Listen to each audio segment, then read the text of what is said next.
അക്ഷരാർത്ഥത്തിൽ കാൻസാസ് നിന്ന് കത്തുകയാണ്. അല്ല, ഒരു 38 വയസ്സുകാരൻ പെട്രോൾ ഒഴിച്ച് ആളെ കത്തിക്കുന്നു എന്ന് പറയാം. ആ തീയുടെ തീഷ്ണതയിൽ, ജ്വാലതയിൽ, താപോർജത്തിൽ സഹിക്കാൻ കഴിയാതെ വിരോധികളുടെ അടക്കിപ്പിടിച്ച തേങ്ങലുകൾ ആർത്തനാദങ്ങളും അലമുറകളുമായി ഒഴുകുന്നു. ആ ആർത്തനാദം മെസ്സി ആരാധകർക്ക് ശ്രവണസുന്ദരമായ സംഗീത വീചികളായി മാറും. അതെ, ഇന്ന് 6:30 അലാറം വെച്ച് ലയണൽ മെസ്സിയുടെ വീഴ്ചയും പതർച്ചയും ആഘോഷിക്കാൻ വേണ്ടി വിരോധികളുടെ ഒരു വലിയ സംഘം തയ്യാറായിരുന്നു. കഴിഞ്ഞ രാത്രിയിൽ എംബപ്പയും ഹാലൻഡും ഒക്കെ ഡബിൾ ഗോളുകൾ അടിച്ചു. ഇന്ന് ആടിനെ കൊണ്ടൊന്നും കഴിഞ്ഞില്ലെങ്കിൽ അവർക്ക് കൊത്തിപ്പറിക്കാനുള്ള ഇര മാത്രമായിരുന്നു ലോക ഫുട്ബോളിന്റെ ചക്രവർത്തി. പക്ഷേ ആട് വേട്ടക്കിറങ്ങുമ്പോൾ എതിരാളികളെല്ലാം നിശബ്ദരായി പോകുമല്ലോ. അവർ കരുതി വെച്ച ആയുധങ്ങളും വെടിക്കോപ്പുകളും പടക്കോപ്പുകളും എല്ലാം നിഷ്പ്രഭമായി പോകും. ആ വെടിക്കോപ്പുകളിലേക്ക്, വെടിമരുന്നിലേക്ക് വെള്ളമൊഴിച്ച് കെടുത്തുന്നത് പോലെ, പേമാരി പോലെ അഗ്നിക്കുമേൽ ലയണൽ മെസ്സി എന്ന ഇതിഹാസം പെയ്തിറങ്ങി. ആ വർഷത്തിൽ എതിരാളികൾ നടുങ്ങി വിറച്ചു.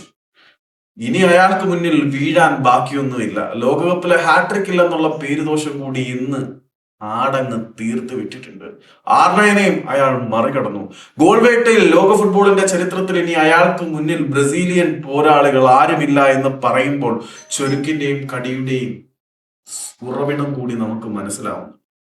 ജർമ്മൻ ഇതിഹാസമായ ക്ലോസയ്ക്കൊപ്പം അയാൾ എത്തിക്കഴിഞ്ഞു. ഇനി ഒരു പാദസ്പർശത്താൽ ഒരു ഗോൾ കൂടെ പിറന്നാൽ ലോക ഫുട്ബോളിന്റെ ചരിത്രത്തിലെ, ലോകകപ്പിന്റെ ചരിത്രത്തിലെ ഏറ്റവും വലിയ ഗോൾ വേട്ടക്കാരനായി അയാൾ മാറും. പൂർണ്ണതയില്ലാതെ ലയണൽ മെസ്സി എന്ന ഇതിഹാസം ബൂട്ടഴിക്കുമെന്ന് നിങ്ങൾ കരുതിയെങ്കിൽ പൂർണ്ണതയുടെ ഏറ്റവും പുണ്യമായ, ഏറ്റവും പീക്ക് എന്ന് വിശേഷിപ്പിക്കാൻ കഴിയുന്ന കൊടുമുടികളോളം ഉയരത്തിലുള്ള പരിപൂർണതയിൽ മാത്രമേ അയാളുടെ ബൂട്ടുകൾ അഴിക്കുകയുള്ളൂ എന്ന് തെളിയിച്ചു. 6ാമത്തെ ലോകകപ്പിന് ബൂട്ട് കെട്ടി ആദ്യ മത്സരത്തിൽ ഹാട്രിക്, തുടർച്ചയായിട്ട് 5 വ്യത്യസ്ത ലോകകപ്പുകളിൽ ഗോളടിക്കുന്ന താരം, എണ്ണിയാൽ ഒടുങ്ങാത്ത റെക്കോർഡുകൾ അയാളെ പിന്തുടർന്നുകൊണ്ടേയിരിക്കുന്നു. ശരിക്കും ഈ മനുഷ്യനെയാണ് റെക്കോർഡുകൾ പിന്തുടരുന്നത് എന്ന് പറഞ്ഞാൽ ഇപ്പൊ എതിർക്കാൻ പറ്റത്തില്ല. എംബപ്പയും ഹാലൻഡും 2 അടിച്ചപ്പോൾ ഒരു 38 വയസ്സുകാരൻ അത് 3 ഉയർത്തി. അൾജീരിയക്കെതിരെ അയാൾ നേടിയ ഗോളുകളുടെ നയന സൗന്ദര്യം കണ്ടാലുണ്ടല്ലോ. ലയണൽ മെസ്സി ഒറ്റ രാത്രി കൊണ്ട് വിരോധികളുടെ ആയുസ്സും പ്രതീക്ഷകളും വിശ്വാസങ്ങളും എല്ലാം കെടുത്തി കഴിഞ്ഞു. അയാളെ പരിഹസിക്കാൻ, വിമർശിക്കാൻ, പുച്ഛിക്കുവാൻ വാറോളകൾ എഴുതിയവർക്കെല്ലാം അത് മടക്കി അണ്ണാക്കിലേക്ക് തിരികെ വെക്കേണ്ട അവസ്ഥ വരുന്നു. യെസ്, ഈ മനുഷ്യൻ പ്രവചനങ്ങൾക്കും കണക്കുകൂട്ടലുകൾക്കും അപ്പുറത്താണ്. ലയണൽ മെസ്സിയെ കളിക്കളത്തിൽ പിടിച്ചു കെട്ടാൻ നിങ്ങൾ എന്തെങ്കിലുമൊക്കെ തന്ത്രങ്ങൾ ഒരുക്കി വെക്കുന്നെങ്കിൽ അവനൊന്ന് നിൽക്കണമെന്ന്, അവനൊന്ന് വീഴണമെങ്കിൽ അവൻ തന്നെ വിചാരിക്കണം.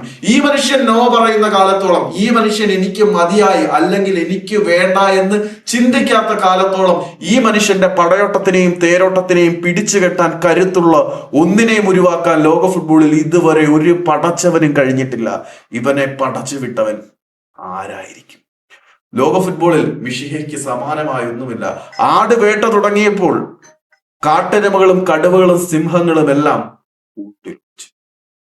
ആഫ്രിക്കൻ സിംഹങ്ങൾക്കും അൾജീരിയൻ കഴുകന്മാർക്കും ആടിന്റെ പടയോട്ടത്തിന് മുന്നിൽ വിളറി പിടിച്ച് മാറി നിൽക്കേണ്ടി വരുന്നുണ്ടെങ്കിൽ ലോക ഫുട്ബോളിന്റെ ഇതുവരെയുള്ള ഇതിഹാസങ്ങളിൽ ഇതുവരെ ആർക്കും രചിക്കാൻ കഴിഞ്ഞിട്ടില്ലാത്ത വണ്ണം പുതിയ എന്തോ ഒളിപ്പിച്ചു വെച്ച ഒരു അക്ഷയ ഖനിയാണ് ഈ മനുഷ്യൻ. ഇയാൾക്ക് കീഴിൽ ഇനി വഴി മാറാത്ത